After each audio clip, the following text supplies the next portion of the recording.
Who was Hermes Trismegistus? Was he a real person, a mythological figure, or something in between? These are the questions that have puzzled researchers and seekers for centuries.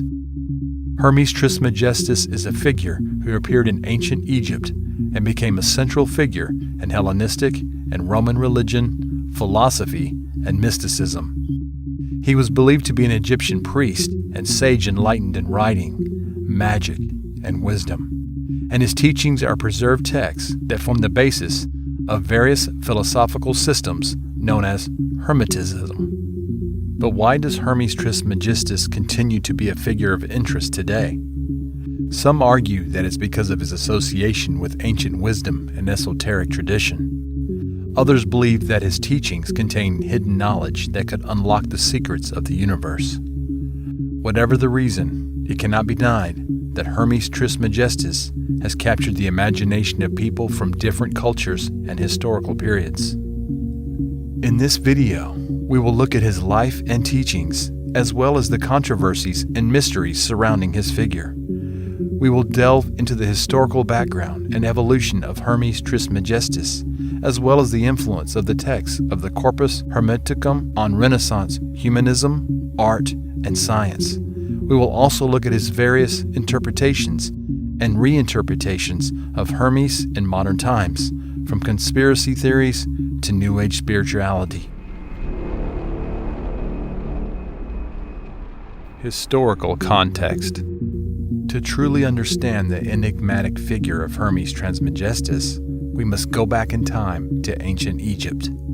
According to the myth, he is a priest and sage gifted with a special gift for writing spells and wisdom. He was revered for his knowledge and was believed to be the author of a large number of texts that dealt with everything from medicine and philosophy to astrology and alchemy. But who was Hermes Trismegistus historically? Some researchers believe that he was actually an historical figure, a priest or a scholar who lived in Egypt during the Hellenistic period. Others argue that he's a composite figure, a synthesis of the Greek god Hermes and the Egyptian Thoth, who have similar qualities and are associated with writing, magic, and wisdom. Despite the lack of concrete evidence, the texts in the Corpus Hermeticum attributed to Hermes Trismegistus offered a fascinating insight into the mindset and worldview of the ancient Egyptians. These texts are a collection of esoteric and philosophical treatises that explore the nature of the universe, the soul, and the divine. They provide insight into a unique and compelling worldview that viewed all things as interconnected and embodied with meaning. Hermes Trismegistus is a figure that has continued to captivate people for centuries. Even in the modern age, his teachings and ideas continue to be fascinating and relevant. In fact, the New Age movement has adopted many of his ideas, especially the emphasis on the importance of the soul and the power of the mind. Although the origins of Hermes Trismegistus and his role in ancient Egypt remain shrouded in mystery, his legacy has left an imprint on human history, and his teachings continue to inspire and fascinate people to this day. During the Hellenistic period, his figure evolved to become more than a priest of scripture, magic, and wisdom. He is associated with various teachings and philosophies attributed to him, including astrology, alchemy, and occultism, and is recorded in the texts of the Corpus Hermeticum. During the Roman Empire, the texts of the Corpus Hermeticum gained popularity and were translated into Latin, spreading them throughout Europe. The figure of Hermes Trismegistus became even more popular during the Renaissance, when researchers became interested in rediscovering ancient wisdom and esoteric knowledge. However, it is important to note that the exact origin and historical validity of Hermes Trismegistus is still a matter of debate and speculation. Some scholars believe that he's a real historical figure, while others suggest that he's a mythical creature that evolved over time. Regardless of his true origins, his figure continues to excite people to this day, and his teachings and philosophies continue to be studied and researched even today. the text in the Corpus Hermeticum, and the teachings of Hermes Trismegistus. The text in the Corpus Hermeticum, which are the main source of information about the teachings of Hermes Trismegistus, are a collection of treatises and dialogues written in Greek and Egyptian between the 1st and 3rd centuries. They contain a rich body of philosophical, religious, and mystical ideas, which have influenced Western thought and spirituality for centuries. One of the fascinating mysteries surrounding the text in the Corpus Hermeticum is how they were preserved and passed down through the centuries. The texts are believed to have been written on papyrus scrolls, which were fragile and prone to decay. However, they survived and were transcribed by scribes and scholars throughout the centuries. One theory is that the texts in the Corpus Hermeticum were preserved and handed down by a secret society or spiritual brotherhood, such as the Egyptian priesthood or Gnostics. According to the theory, these groups viewed the text in the Corpus Hermeticum as a repository of sacred knowledge and sought to preserve and transmit them for future generations. Another theory is that the texts in the Corpus Hermeticum were preserved and transmitted by individual scholars and intellectuals who recognized their value and importance. The texts are believed to have been part of a wider movement of syncretism in which different philosophical and religious traditions merge. The texts in the Corpus Hermeticum are thought to have been influenced by a variety of sources, including Egyptian religion, Greek philosophy, and Jewish mysticism. The texts describe a universe that's filled with divine intelligence and governed by natural laws. They also describe a spiritual path that involves the transformation of the individual soul and the attainment of knowledge and wisdom. Hermetism and the Renaissance. The rediscovery of the text to the Corpus Hermeticum during the Renaissance marked a turning point in the history of Western thought and culture. The text profoundly influenced the Renaissance humanism, art, and science, and played a key role in the emergence of a new intellectual and cultural paradigm that emphasized the power of reason and knowledge. The texts were first translated into Latin in the 15th century by Marsilio Ficino, philosopher, theologian, astrologer, and one of the most influential thinkers of the Italian Renaissance.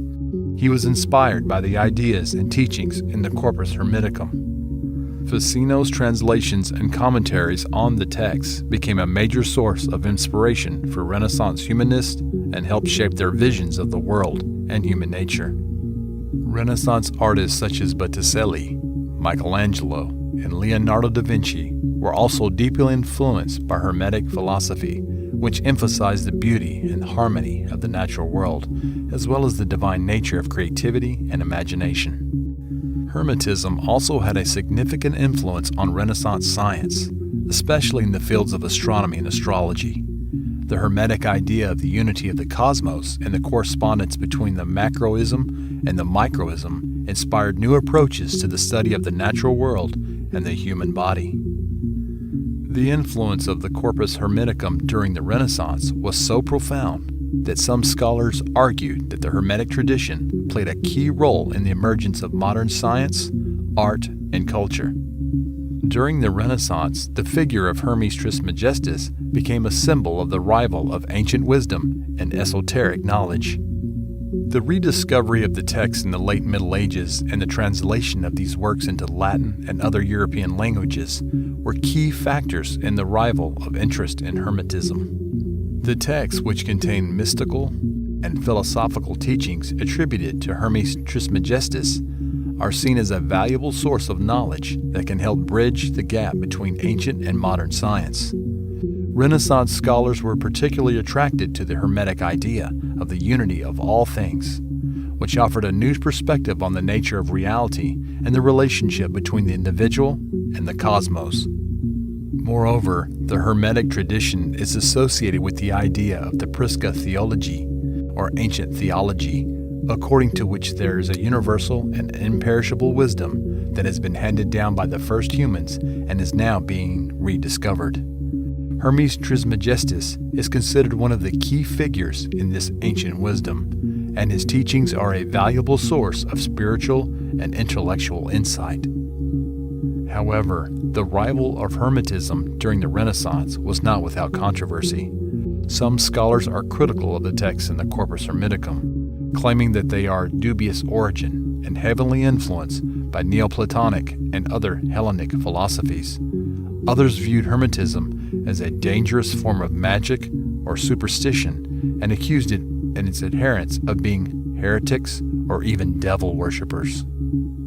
Despite these criticisms, the influence of Hermes Trismegistus and the Hermetic tradition continued to grow throughout the Renaissance and beyond. Trismegistus today remains a powerful symbol of the eternal quest for knowledge and understanding, and his teachings continue to inspire and intrigue scholars, artists, and spiritual seekers around the world. Contemporary speculation and controversy. Hermes Trismegistus continues to be the subject of fascination and speculation even today, evoking a wide range of interpretations and beliefs. One of the most significant areas of interest in this field is of alchemy. Alchemists saw in Hermes Trismegistus the embodiment of the knowledge and secrets that could lead to the transformation of base metals into gold, as well as the attainment of spiritual enlightenment. Hermes Trismegistus is also associated with astrology and the study of the heavens, where his teachings are interpreted as a means of understanding the hidden influence of the stars and the planets. In the world of the occult, it is seen as a powerful symbol of esoteric knowledge and intuition, and its teachings are used as a means of unlocking the hidden potential of the human mind. Despite the enduring fascination with Hermes Trismegistus, there is much controversy surrounding his origins and teachings. Some have questioned the authenticity of the texts in the Corpus Hermeticum, suggesting they may be the work of later authors rather than Hermes Trismegistus himself. Others debate whether Hermes Trismegistus is a historical or mythical figure, suggest that he may be based on a real person or a composite of several different figures. In recent years, Hermes Trismegistus has also been interpreted in popular culture, conspiracy theories, and a New Age spirituality.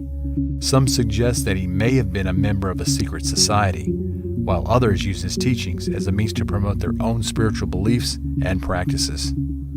Overall, the figure of Hermes Trismegistus continues to be the subject of both research and popular speculation. Although much of his life and teachings remain a mystery, his lasting legacy as a symbol of esoteric knowledge and spiritual enlightenment is a testament to the enduring power of his ideas. Despite the mysteries and controversies surrounding his persona, one thing is clear. He continues to fascinate people across cultures and historical periods. Perhaps it is his mysterious teachings or his association with magic or esoteric knowledge that make him such an attractive figure. Whatever the reason, the lasting legacy of Hermes Trismegistus ensures that he will continue to be a subject of interest and speculation for many years to come.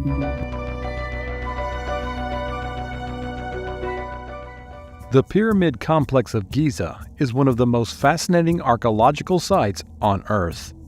The vast size and intricate design of the structures have been fascinating scholars for centuries. But could there be more deep underground? There are legends and rumors that make reference to various passageways and chambers that lie under the sands of Giza. In one such chamber, under the Sphinx, lies a great vault of knowledge that was left behind by first inhabitants of Egypt. Scholars claim that this lost library contains knowledge that dates back to antediluvian times. But is it possible an ancient hall of records lies underneath the sands of Giza? Let's find out.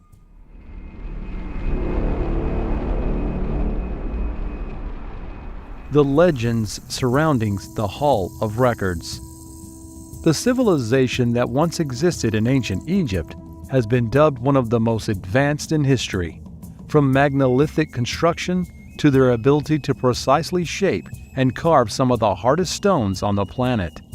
Researchers have long suggested that ancient Egyptians were more advanced than conventional archaeologists give them credit for. The Pyramids of Giza, including the Monument of the Sphinx, has provided archaeologists with some of the most compelling evidence to suggest that these ancient builders had knowledge vastly beyond what was thought capable during their era. But where exactly did they obtain this knowledge? One theory that's been suggested on various occasions by numerous scholars, researchers, and independent thinkers over the past few centuries is the idea that the dynastic Egyptians inherited many of these megalithic sites. Some suggest that the original builders of the pyramids, which contain no hieroglyphs nor burials, were a lost civilization. They may have been linked to the legendary Atlantis. Researchers have even gone far as to suggest there's proof of this, and lies in a lost library situated under the Sphinx. This lost chamber is known as the Hall of Records.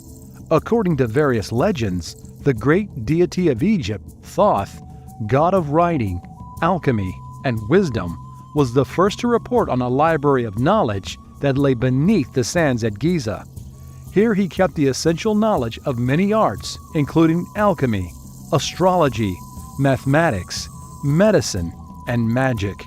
But is this a mere legend, or could there be some evidence to support this? One of the most popular theories surrounding this lost chamber of knowledge comes to us from Edgar Cayce, a clairvoyant of the 20th century.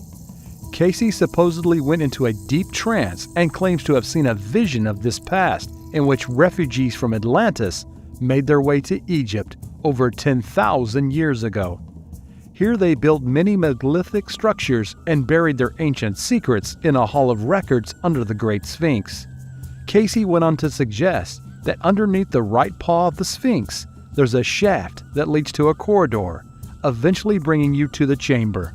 Cayce thought himself to be a reincarnation of an ancient priest who lived in Atlantis, which is why he could see all of this during his trance. Authors and researchers such as Graham Hancock and Robert Bauval have also mentioned the idea of a lost library underneath the Sphinx in recent years. But is there any archaeological proof to suggest that there could be an ancient library beneath the vast complex of structures on the Giza Plateau? Evidence that could point towards a hall of records. For centuries, scholars and explorers have been aware of various passageways, tunnels, and chambers that lie inside the Great Sphinx. While some are of known origin, others are merely speculative based on the works of various texts. After Cayce's vision, various researchers went in search of the lost Hall of Records. This even prompts several American researchers to obtain a permit from Egyptian authorities to drill into the paw of the Sphinx. While this would horrify modern archaeologists, the American team decided to drill 7 meters into the paw. Yet they never came across any tunnel, and the experiments remained fairly controversial to this day. However, this was only the beginning of the search for the lost Hall of Records. Later, researchers were actually able to come across some compelling evidence that suggests there could be something under the Sphinx. During geophysical surveys, American and Japanese archaeological teams found various voids in the limestone beneath the Sphinx enclosure. Archaeologists also discovered 2 small entrances to inner chambers within the body of the Sphinx. One could be found beneath the tail and the back of the monument, while another is located in the upper body of the Sphinx. Yet the most compelling of these is an entrance that lies at the front of the Sphinx under its left paw. Could this be what Cayce saw during his trance and he simply got the paws mixed up? The Sphinx's left paw did, in fact, show various signs of underground cavities during the initial geophysical surveys. This has led some researchers to believe there are ancient tunnel systems under the sand at Giza. Could the void under the left paw of the Sphinx be one of the passageways that leads to the rumored Hall of Records? Over time, many of these ideas were reduced to natural cavities and simply misidentifications on behalf of the survey. Following this, Egyptologists abandoned the idea that any kind of tunnel may lie under the Sphinx's left paw. Because of this abrupt end to the search for any kind of structure under the Sphinx, various independent researchers have since called out Egyptologists. The researchers believe that a small number of Egyptologists have hidden any possible evidence that would suggest there are various secret passageways and tunnels under the Sphinx. This has led to various theories that claim that reasoning behind this is that these tunnels are so ancient that Egyptologists and archaeologists would have to rewrite much of ancient Egypt's history. Some scholars have even gone as far as to say that the tunnels and passageways, as well as the Sphinx itself, were built by the Zep-Tep culture. Zep-Tepi is not necessarily a name, but instead a period. It translates as first time, relating to remote epoch before the dynastic Egyptians. During this period, it is said that the gods themselves lived in ancient Egypt, and many have speculated that the Zep-Tepi culture may have been influenced or had links to the refugees of Atlantis. The knowledge contained within the Hall of Records. Legends state that the god kings of Zep-Tepi were advanced in many ways, evident by the high level of megalithic and precise stonework found at the oldest sites of ancient Egypt. According to some, they were master astronomers, seafarers, and builders who had various forms of technology unlike anything we have today. It is said they were the builders of the megalithic sites of grandeur that lie across Giza and wider Egypt. When they arrived, following a great cataclysmic event that destroyed their homeland and much of the world, they knew they had to salvage what they could of their culture. Thus, they built a great library under the sand so they could store all of their knowledge for later generations. Legends state that this vast library contains tablets, scrolls, and books telling the real story of humanity's long and fascinating history, dating back long before the flood. Here we also find information on how ancient ancestors built such megalithic sites with extreme precision and the tools they used to do so. The tablets containing information on the technology that existed during this era includes devices that allowed the ancient builders to travel around the world. One can only imagine what could have been recorded on these scrolls and tablets. Some legends even suggest that they were able to harness energy to open stargates and travel from one distant part of the Earth to another in seconds. And the source of this energy used for their technology was partly due to the structural layout of the pyramids themselves. Could it be possible that Zep-Tepi culture or the descendants of Atlantis did, in fact, build the underground passageways and tunnels under the Great Sphinx? Could they have done this with the sole purpose of storing knowledge of their now lost civilization and their advancements for later generations? Legends state that once inside the deepest and oldest parts of the inner Sphinx, one would come across a tunnel leading directly to a secret collection of chambers that lie under the Great Pyramid. This is where numerous researchers have suggested the ancient Lost Hall of Records lies. So as it stands, there is no concrete proof that any kind of library exists under the Great Sphinx. While it still remains up for debate due to the clear evidence that various tunnels and possibly even chambers exist under the Sphinx, a lot more archaeological investigation will be necessary before we can make any final conclusions. What do you think about the possibility of an ancient Hall of Records under the Great Sphinx? Do you think it was built by the Zep-Tepi culture or refugees of ancient Atlantis? And if so, what kind of knowledge is held in this great library? Let us know your opinions in the comments.